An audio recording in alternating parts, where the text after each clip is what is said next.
बिस्मिल्लाहिर्रहमानिर्रहीम। आज की वीडियो बनाने का मकसद ये था कि आपको प्योर ऑर्गेनिक तरीके से डीएपी बनाने का तरीक़ाकार बताया जाए, क्योंकि पिछली जब मैंने लास्ट वीडियो अपलोड अपनी की थी तो उस पर मेरे से बहुत से दोस्तों ने सवाल पूछे थे कि ये तो सेमी ऑर्गेनिक तरीका है, और सेमी ऑर्गेनिक तरीका होने के साथ साथ जैसा कि आपको पता है कि डीएपी की कीमत आजकल आसमान पे पहुंची हुई है। बहुत से फार्मर्स ऐसे हैं जो डीएपी ख़रीद ही नहीं सकते और डीएपी का इस्तेमाल नहीं कर सकते। इस वजह से बहुत से दोस्तों का ये सवाल था कि डीएपी किस तरीके से हम बनाएं प्योर ऑर्गेनिक तरीके से और कम खर्च में बना सकें। तो आज की वीडियो बनाने का मकसद भी यही था कि आपको 1000 रुपये में डीएपी 1 एकड़ के लिए बनाने का तरीक़ाकार बताऊं। आप सोच रहे होंगे कि डीएपी की एक बोरी की कीमत जो हम 1 एकड़ में इस्तेमाल करते हैं उसकी कीमत तकरीबन 8-9 हज़ार रुपये 10 हज़ार तक गई हुई है, तो ये क्या तरीक़ाकार होगा कि 1000 में डीएपी हम बना सकें जो हमारी डीएपी की ज़रूरत को पूरा कर ले और 1 एकड़ में वो हम इस्तेमाल कर सकें। तो आज की वीडियो इसी हवाले से है, आप मेरे साथ रहें।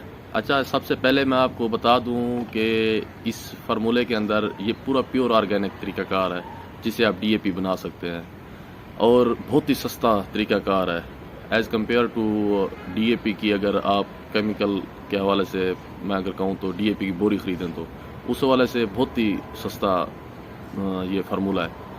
इस फार्मूले के अंदर मैं आपको बताता चलूँ कि 2 एक आइटम इस्तेमाल होते हैं जो हमें बाहर से लेने पड़ते हैं। उसमें एक है राक फास्फेट।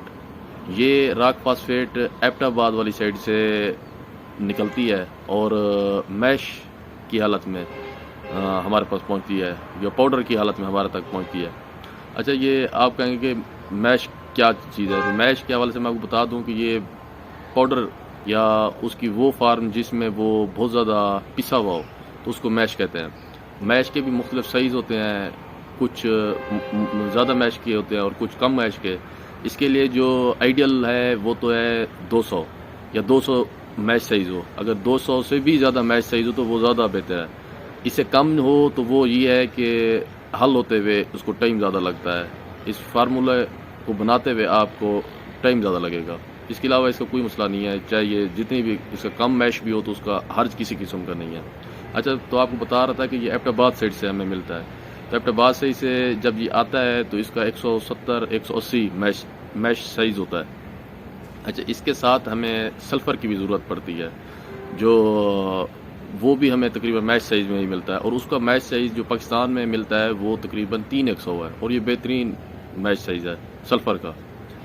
अच्छा, ये 2 चीज़ें हम इसमें इस्तेमाल करते हैं ये अपना फार्मूला बनाने के लिए।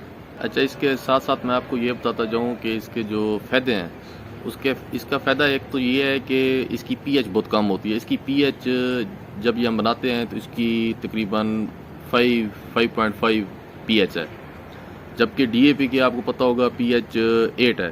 तो डीएपी हमारी ज़मीनों को में बार बार इस्तेमाल करने की वजह से ज़मीनों को सख्त करती जा रही है और ज़्यादा नुकसान कर रही है, जबकि इसकी पीएच चूँकि कम है तो इस वजह से भी ये हमारी ज़मीनों के लिए बेहतर है कि हमारी ज़मीन को डीएपी की मिकदार भी मतलब डीएपी भी मिल जाती है और साथ साथ पीएच भी हमारे ज़मीन की कम रह जाती है। इसके साथ इसका एक और फ़ायदा भी है, वो ये कि अगर हम डीएपी पूरी नहीं देना चाहते तो हम अकेला सल्फ़र भी अपनी ज़मीनों को दे सकते हैं। सल्फ़र का फ़ायदा ये है कि ये हमारी ज़मीनों को ज़मीन के अंदर मौजूद पोटाश जो अनअवेलेबल फार्म में होती है उसकी सप्लाई को बेहतर कर देता है, बढ़ा देता है, ज़मीन के लिए अवेलेबल फार्म में लेके आता है। इसके साथ और भी जो न्यूट्रिएंट्स होते हैं उनके लिए भी ये यही काम करता है कि उसकी अवेलेबिलिटी को बढ़ा देता है, जो ज़मीन के अंदर पहले से मौजूद होते हैं लेकिन अनअवेलेबल फार्म के अंदर होते हैं। उसका तरीक़ाकार ये है कि उसमें 2 kg आप सल्फ़र वेस्ट डिकम्पोज़र के साथ मिला के इसको तकरीबन 10-1 दिन रख देते हैं। इसको हम फील्ड में जब सीड की जर्मिनेशन हो जाती है उसके 10-1 दिन के बाद हम जब पानी लगा रहे होते हैं तो पानी के साथ ही इसको भी साथ फ्लड कर देते हैं। तो जो ये सल्फ़र होता है ये सल्फ़र एलिमेंट फार्म में आता है, एलिमेंट सल्फ़र होता है। तो इसको बायो सल्फ़र में तब्दील करने के लिए हम 10 से 1 दिन के लिए वेस्ट डिकम्पोज़र के साथ रखते हैं, इसका रिएक्शन करवाते हैं। वेस्ट डिकम्पोज़र के अंदर हम सल्फ़र के 2 kg डाल देते हैं और 10 एक दिन के लिए उसको हिलाते रहते हैं। اس شیکنگ کے پروسیس کے دوران یہ ایلیمنٹ سلفر بایو سلفر میں تبدیل ہو جاتا ہے۔ 10 دن کے بعد ہم اس کو الگ سے جب پانی لگا رہے ہوتے ہیں اپنی فصل کو، ایک فصل کے لیے، یہ میں آپ کو بتا رہا ہوں، 2 kg ایک فصل کے لیے ہم استعمال کریں گے۔ یہ نہیں ہے کہ ہر اریگیشن کے ساتھ ہی ہم اس کو دیں گے۔ اگر ہم فصل کے لیے ایک بار 2 kg دے دیں پر ایکڑ تو یہ کافی مقدار ہوگی، کیونکہ سلفر کی زیادہ مقدار بھی فصل کے لیے نقصان دہ ہوتی ہے، زمین کے لیے بھی نقصان دہ ہوتی ہے، اس لیے ہم 2 kg سے زیادہ یوز نہیں کریں گے۔ اچھا، آپ کو میں بتا رہا تھا DAP کا طریقہ کار، تو اس کا آپ کو میں فارمولہ بتا دیتا ہوں۔ اس کا فارمولہ یہ ہے کہ ہم تقریباً 100 kg راک فاسفیٹ اور 1 kg سلفر، الگ سے ہم اگر سلفر دیں گے زمین کو تو وہ 2 kg استعمال کریں گے۔ اگر ہم DAP بنانے کے لیے استعمال کریں گے تو 1 kg سلفر کا ہم استعمال کریں گے اور 100 kg راک فاسفیٹ کے استعمال کریں گے۔ اس کو ہم 200 لیٹر کا جو ڈرم ہوتا ہے، 230 لیٹر کا ڈرم ہوتا ہے، ویسٹ ڈیکمپوزر کے ہم 180 لیٹر اس میں ڈال لیں گے، اور اس کے بعد اس میں ہم راک فاسفیٹ کے 100 kg اور اس کے ساتھ ہم 1 kg سلفر کا ڈال لیں گے اس ڈرم کے اندر، اور اس کو ہم تقریباً 15 سے 20 دن کم از کم ہلاتے رہیں گے۔ اگر 30 دن ہلاتے رہیں گے تو یہ پوری تقریباً اس کے اندر حل ہو جائے گی، ویسٹ ڈیکمپوزر کے اندر حل ہو جائے گی، اور یہ ہماری DAP تیار ہو جائے گی۔ اس کا بہت آسان سا یہ طریقہ کار ہے۔ اچھا، آپ ایک اور سوال کریں گے کہ جی DAP کے اندر تو نائٹروجن بھی ہوتی ہے، تو نائٹروجن تو راک فاسفیٹ اور سلفر کے اندر نہیں ہے، تو نائٹروجن کی مقدار کو ہم کیسے پورا کریں گے؟ نائٹروجن کے لیے آپ کو بتا دیتا ہوں کہ اگر آپ اس ویسٹ ڈیکمپوزر کے اندر فلڈنگ کے دوران جب اس کو آپ پانی کے ساتھ لگا رہے ہوں، اگر 10 سے 1 لیٹر آپ کے پاس یورین ہو جائے کسی بھی جانور کا، کاؤز کا، بفیلوز کا، کسی بھی جانور کا، اگر آپ کے پاس 10 kg یورین کا ہو جاتا ہے اکٹھا، تو وہ 10 لیٹر، تو وہ 10 لیٹر آپ اس کے ساتھ ملا دیں تو یہ آپ کی اس میں نائٹروجن کی مقدار بھی پوری ہو جائے گی اور سلفر بھی اور پوٹاش بھی۔ اچھا، اس کے ساتھ دوبارہ آپ کو یہ بھی بتا دوں کہ یہ راک فاسفیٹ جو ہمیں ملتی ہے یہ ایکٹیو فارم میں نہیں ہوتی۔ راک فاسفیٹ کو ایکٹیو فارم میں لے آنے کے لیے ہمیں ویسٹ ڈیکمپوزر کا استعمال کرنا پڑتا ہے، اور راک فاسفیٹ کو ہم 26% تک ایکٹیو فارم میں لے آ سکتے ہیں، بٹ جب ہم یہ ریئیکشن کرواتے ہیں تو کسی قسم کی بھی کمی پیشی کی وجہ سے یہ 20، 21، 22% تک تقریباً ایکٹیو فارم میں آ جاتی ہے، اور ہمیں فاسفورس کی مقدار ہمارے لیے اس میں مطلب 20، 21 یا 22% تک ہوتی ہے۔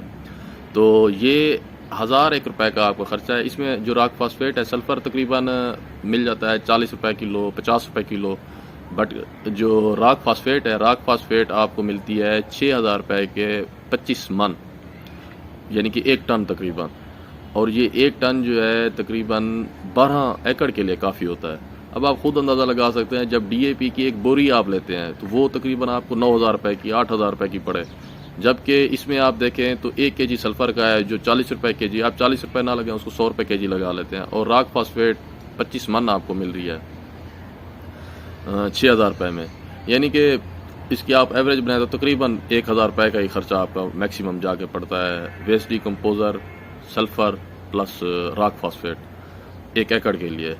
تو بہترین طریقہ کار ہے، تھوڑی سی محنت ضرور ہے، اور میں اپنے فارمر ساتھی دوستوں سے بھی یہی بات کہوں گا کہ آپ کیمیکل کا استعمال کرنا چھوڑ دیں، آرگینک طریقہ کار پہ آ جائیں۔